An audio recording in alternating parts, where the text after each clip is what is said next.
YouTube channel देख रहे हैं, मैं इमरान खान हूँ। बहुत तेज़ी से चीज़ों की डेवलपमेंट हो रही है। रात को इमरान खान साहब को गिरफ्तार करने के हवाले से एक शुबा ज़ाहिर किया गया था। एक आला सतही मीटिंग हुई थी और उसमें मुबैना तौर पे जो पुलिस अफसरान थे उन्होंने मना कर दिया और किसी ने हामी नहीं भरी कि वो दाखिल होगा ज़मान पार्क में और इमरान खान साहब को गिरफ्तार करने की हामी भरेगा।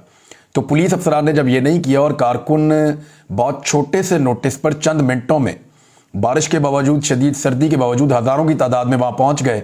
लोग अपने बच्चों को ले आए, ख़वातीन वहाँ पे पहुँच गईं, बुज़ुर्ग वहाँ पे पहुँच गए, नौजवानों की बहुत बड़ी तादाद थी और वो तैयार थे किसी भी किस्म की चीज़ के मुकाबले के लिए। तो उन्होंने कहा कि हम तो गिरफ्तार नहीं करने देंगे इमरान खान साहब को। तो फिर कुछ हलकों में बहुत शदीद इज़्तिराब और गुस्सा था, तो उन्होंने फवाद चौधरी साहब को गिरफ्तार कर लिया। फवाद चौधरी साहब को गिरफ्तार करने के लिए एक FIR सामने आई है। उन्हें पेश किया गया आज कैंट कचहरी में और वहाँ से उनका एक राहदारी रिमांड हासिल किया गया और फिर इस्लामाबाद के लिए उनको रवाना करना था। उनका मेडिकल करवाया गया।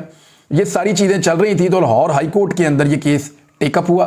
वहाँ पाकिस्तान तहरीक इंसाफ के जो वकील हैं फवाद चौधरी के, वो लोग पहुँचे और अदालत ने हुक्म दिया कि फवाद चौधरी को फौरी तौर पर यहाँ पे पेश किया जाए। ये हुक्म दोपहर के वक्त दिया गया।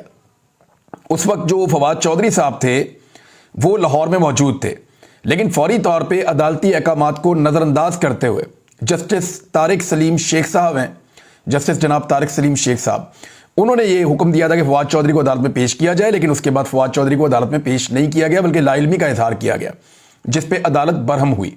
अदालत ने कहा कि हमें अपना हुक्म मनवाना आता है और उसके बाद पहले फवाद चौधरी को पेश करें, बाकी केस बाद में सुनेंगे। और अदालती हुक्म के बावजूद फवाद चौधरी को क्यों पेश नहीं किया जा रहा और शाम को 6 बजे दोबारा IG पंजाब और IG इस्लामाबाद को तलब किया गया है। जब फवाद चौधरी को इस्लामाबाद ले जाने की कोशिश की गई तो जगह जगह पाकिस्तान तहरीक इंसाफ के कारकुन एहतजाज कर रहे थे। GT रोड पे बहुत सारी जगहों पे एहतजाज हो रहा है। झेलम जो है उसको वहां के शहरियों ने बंद कर दिया है, खासतौर पे GT रोड को बंद कर दिया है। रावलपिंडी में बहुत बड़ा एहतजाज हुआ है, फैसलाबाद में एहतजाज हो रहा है, बाकी शहरों में एहतजाज शुरू हो चुका है, जबकि लाहौर में बहुत सारे मकामात पे एहतजाज हो रहा था। मोटरवे के ऊपर कुछ जगहों पे लोगों ने रोकने की कोशिश की और फरूख हबीब ने बड़ा जिदारी का मुजाहरा किया और कोशिश की टूल प्लाजा के ऊपर पुलिस को रोककर ये समझाने की, यानी उनके साथ 1-2 साथी थे और वो इतनी सारी गाड़ियों और पुलिस के सामने वो डटा रहा शख्स और वो गाड़ियों के सामने खड़ा रहा और वो ये कहता रहा, दुआइयाँ देता रहा कि लाहौर हाई कोर्ट का हुक्म है, उसके हुक्म की खिलाफ वर्जी मत कीजिए। लाहौर हाई कोर्ट ने बुलाया है, लाहौर हाई कोर्ट जाइए, अदालत के हुक्म को, उसकी धज्जियाँ मत उड़ाइए, हम आपको ये नहीं करने देंगे।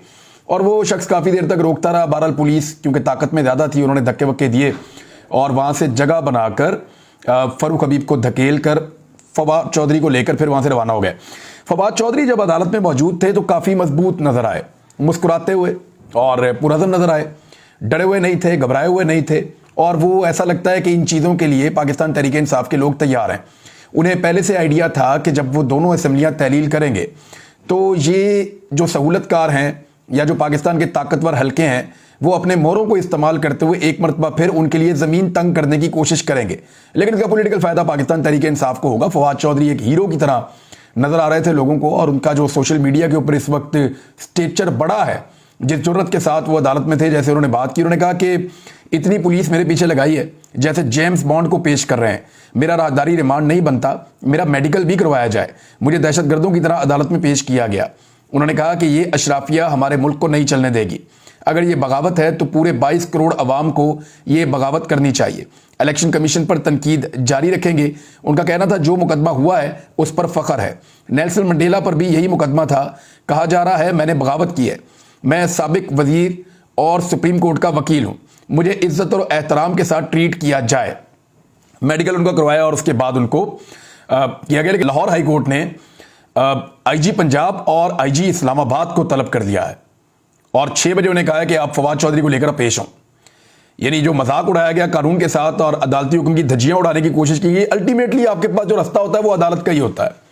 जितना मर्जी जुल्म और ज्यादती हो रही हो, आपको रिलीफ अदालत से ही मिलता है और अदालतें अगर आपको इंसाफ दे रही हैं तो फिर नाइंसाफ़ी करना मुमकिन नहीं रहता। लेकिन यहाँ पे ताकतवर हल्के जो हैं वो आपे से बाहर हैं और ऐसा लगता है कि पुलिस ये जानती है कि हुक्म अदालत का नहीं कहीं और से चलता है और ऐसा लगता है कि पुलिस कहीं और से आने वाले हुक्म की ही पीछे चल रही है। मातहत पुलिस वाले बड़े बदमजा थे, खुशी से तो वो ये काम नहीं कर रहे होते, लेकिन क्योंकि आप समझते हैं कि यहाँ पे ताकत के मेयार मौजूद हैं और वो ताकत की लोग पूजा करते हैं, اور طاقتور جو ہیں وہ اپنی طاقت کو, اپنے مسلز کو چیک کرتے رہتے ہیں اور دکھاتے رہتے ہیں, لیکن اس مرتبہ عوام رستے میں کھڑی ہے. زمان پارک جانے والے رستے بھی بند ہو گئے. پولیس نے جیل روڈ سے دیگر جگہوں سے زمان پارک جانے والے رستے بند کر دیے ہیں اور بہت بڑی تعداد میں کارکن پہلے ہی زمان پارک کے باہر موجود ہیں اور مزید کارکن بھی زمان پارک کی طرف پہنچ رہے ہیں.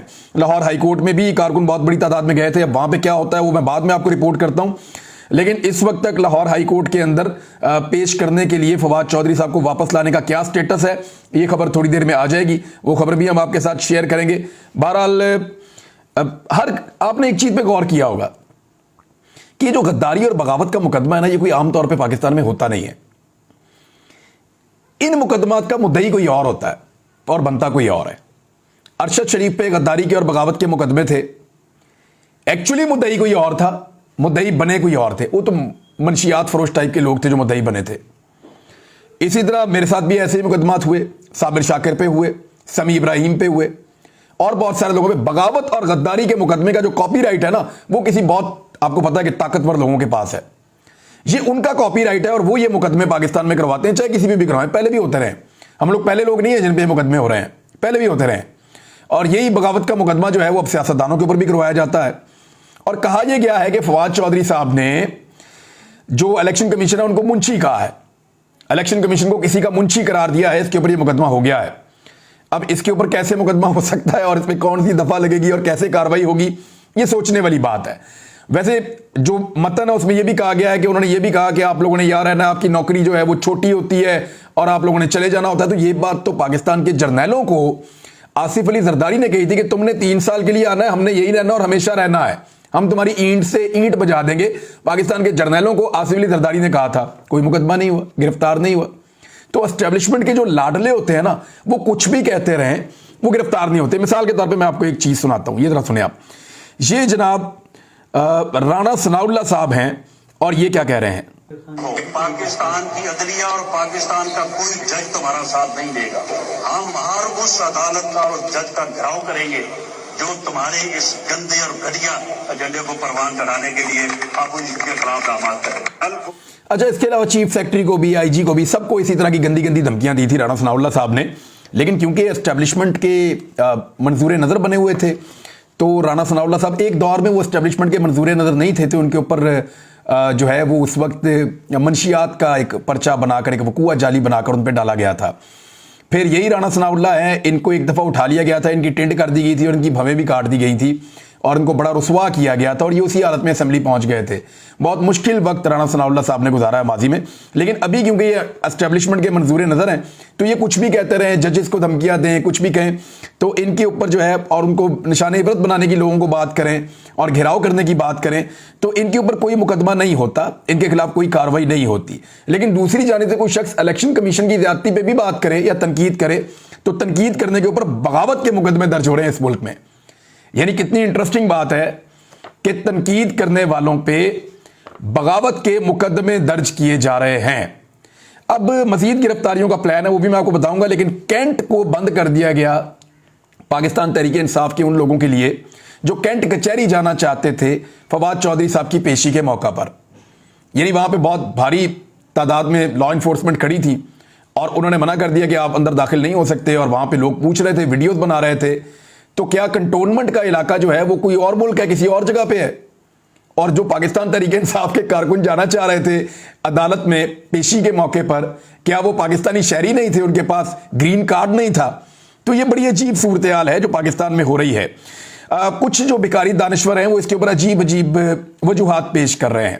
وہ اس کو جوڑ رہے ہیں کرپشن کے مقدمات میں گرفتار ہونے والوں کے ساتھ. دیکھیے اس کو سمجھیے, کوئی شخص اگر کرپشن میں گرفتار ہوا, اس نے ملک کو لوٹ مار کی, اس میں گرفتار ہوا, تو بھئی وہ ٹھیک گرفتار ہوا ہے. میں آج بھی کہتا ہوں صحیح گرفتار ہوا ہے, چاہے وہ سیاستدان ہے, چاہے عام آدمی, چاہے کوئی بھی ہے. جس نے کرپشن کی گرفتار کرو, جس نے لوٹ مار کی گرفتار کرو. لیکن اظہار کی آزادی کے اوپر گرفتار کرنا یہ غلط ہے. یعنی آزادی اظہار رائے پہ آپ گرفتار نہیں کر سکتے. بولنے کے اوپر, تنقید کرنے کے اوپر گرفتاریاں ہو رہی ہیں بغاوت کے اور غداریوں کے مقدمے درج کرواتے ہوئے. جبکہ دوسری جانب جو دانشور ہیں بہت سارے بیکاری, وہ یہ ثابت کرنا چاہتے ہیں کہ نواز شریف کی گرفتاری کو ساتھ ملا لیں. نہال ہاشمی کی گرفتاری باقاعدہ مقدمہ چڑھنے کے بعد ہوئی تھی. ट्रायल का हक दिया गया था, रातों रात ऐसे उठा नहीं लिया गया था जैसे फवाद चौधरी को उठाया गया। तो इन दोनों केसेस में बड़ा फर्क है। और कुछ लोग जो है वो इरफान सिद्दीकी के और दीगर लोगों के मामलात भी पेश कर रहे हैं। तो इरफान सिद्दीकी एक सहाफी हैं, जब वो गिरफ्तार हुए थे तो इमरान खान ने ओन नहीं किया था।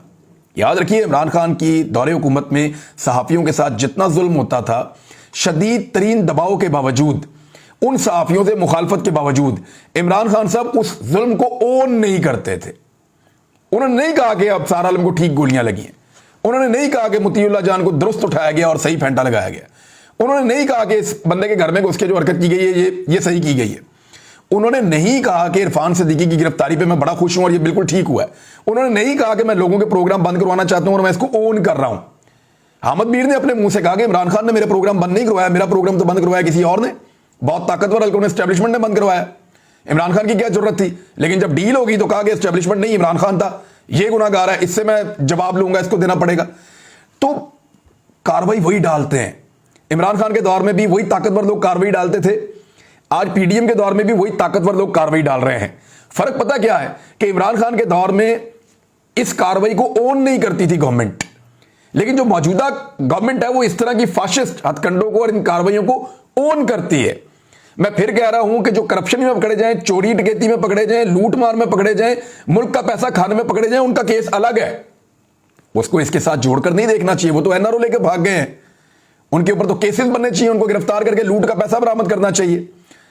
हाँ, मैं हामी होऊंगा सख्त अगर चौधरी फैमिली के लोगों को गिरफ्तार किया जाता है और उनसे लूटमार का पैसा बरामद किया जाता है तो बहुत अच्छा काम किया जाएगा। फवाद चौधरी की कोई करप्शन निकाले, उसके अंदर उसको गिरफ्तार करें, लेकिन आजादी इजहार राय पर वो बंदा आपको सूट नहीं कर रहा, उसका पॉलिटिकल बयानिया, तो इसलिए उसको गिरफ्तार किया जाएगा, ताकतवर हल्के मुतहरिक हो जाएंगे। तो ये ज्यादती और ये गलत है और ये आजादी इजहार राय के खिलाफ है, जिसके लिए हमेशा हम आवाज उठाते रहेंगे। पहले भी उठाते रहे थे, आइंदा भी उठाते रहेंगे। आसिफ अली जरदारी ने इससे ज्यादा सख्त बातें की हुई है, नवाज शरीफ ने की हुई है, राणा सनाउल्लाह ने हाल ही में की हुई है, पाकिस्तान के वजीर दाखिला हैं अब इस वक्त, लेकिन जब उन्होंने ये बयान दिए थे तब वो वजीर दाखिला नहीं थे। अब ये प्लानिंग जो की गई है, मजीद गिरफ्तारियां की जाएंगी और ये प्लानिंग उन्हीं लोगों ने की है जो लोग माजी में इसी किस्म की प्लानिंग करके पाकिस्तान की अवाम और पाकिस्तान के इदारों में दूरियां पैदा करने का बीज बो चुके हैं। ये वो पाकिस्तान की खिदमत नहीं कर रहे। मुझे लगता है कि अकल कहीं घास चरने गई हुई है, या मुझे ऐसा लगता है कि, और ये मैंने सुना है हमेशा से, कि ताकत जो है बाज़ औक़ात ताकत का नशा अकल को खा जाता है। तो ऐसा ही लग रहा है कि ताकत का नशा जो है वो अकल को खा रहा है। किसी को समझ नहीं आ रही कि मुल्क के लोगों से इदारों को दूर कर देना किसी किस्म की अकलमंदी नहीं है। पाकिस्तान की एस्टेब्लिशमेंट से लोग अब गिले और शिकवे कर रहे हैं और लोग नाराज हैं। पाकिस्तान तहरीक इंसाफ ने इसके ऊपर जो है वो अब एक बाकायदा प्लानिंग शुरू कर दी है और वो इस पे आने वाले दिनों में काम करेंगे। याद रखिएगा, अगर जेलें भरने पे आ गई ना एक पॉलिटिकल पार्टी, तो इस वक्त इस पॉलिटिकल पार्टी में मुझे जो दिखाई दे रहा है, अब कम से कम भी 1 लाख बंदा तो तैयार होगा जो कहेगा कि हम जेल में चले जाते हैं। और इतने बंदे को 24 घंटे जेल में नहीं रख सकता पूरा निजाम, कैपेसिटी नहीं है। अगर 10,000 बंदों ने भी गिरफ्तारियां दे दी ना और उन्होंने आकर कहा कि हम गिरफ्तार होना चाहते हैं, बोरिया बिस्तरा उठा के आ गए कि हम जेलें भरने के लिए आ गए, तो ये निजाम उनको 24 घंटे भी नहीं संभाल पाएगा, कोलैप्स हो जाएगा। इकोनॉमी की हालत चेक करें, डॉलर 230 का इंटर बैंक में हो गया, आज फिर बढ़ गई, उसकी कीमत बढ़ती जा रही है लगातार, और उसकी रियल प्राइस जब आएगी तो लोग परेशान हो जाएंगे। लगातार पाकिस्तान की इकोनॉमी को डेंट पड़ रहा है, आईएमएफ से आपके मुज़ाकरात नहीं हो पा रहे, तजर्बाकारों ने मुल्क का बेड़ा गर्क कर दिया है। इन सारी चीजों से तवज्जो हटाने के लिए अब ये फाशिस्ट हथकंडे अपनाए जा रहे हैं, लेकिन ये हथकंडे उल्टे पड़ जाएंगे अगले इलेक्शन में। 25 मई को जुल्म किया था, 17 जुलाई को इलेक्शन के अंदर 80% शिकस्त हो गई थी। अब दोबारा जुल्म करेंगे तो अगले इलेक्शन में कैसे जाएंगे? मुझे लगता है कि कोई भी कुछ भी नहीं सीख रहा। ना पाकिस्तान की एस्टेब्लिशमेंट ने इस मुल्क को टूटने से कुछ सीखा, ना लोगों के शिकवे और गिलों से कुछ सीखा, बल्कि अपनी जिद और अना के हाथों मजबूर होकर लगातार उसी रास्ते पे चल रही है जो रास्ता पाकिस्तान को मेरी दानिश में तबाही की तरफ लेकर जाएगा और खराबी की तरफ लेकर जाएगा। और पीडीएम वालों को तो समझ ही नहीं आ रही, इलेक्शन में जाते हैं फिर मार पड़ती है, नहीं जाते फिर मार पड़ती है, आईएमएफ के पास जाते हैं फिर मार पड़ती है, नहीं जाते फिर मार पड़ती है। तो वो तो बहुत ही बदमजा है, उनको तो कुछ समझ नहीं आ रही। केसेस उनके जो खत्म हुए हैं वो एक ऑर्डर से वापस सारे बहाल हो जाएंगे, कुछ उनको समझ नहीं आ रही, वो बहुत बुरी तरह फंसे हुए हैं। लेकिन जो पाकिस्तान की एस्टेब्लिशमेंट है उसको तो समझ आ रही है कि वो किसको सपोर्ट कर रहे हैं और किसके ऊपर उन्होंने हाथ रखा हुआ है और उसकी पाकिस्तान क्या कीमत चुका रहा है। बहरहाल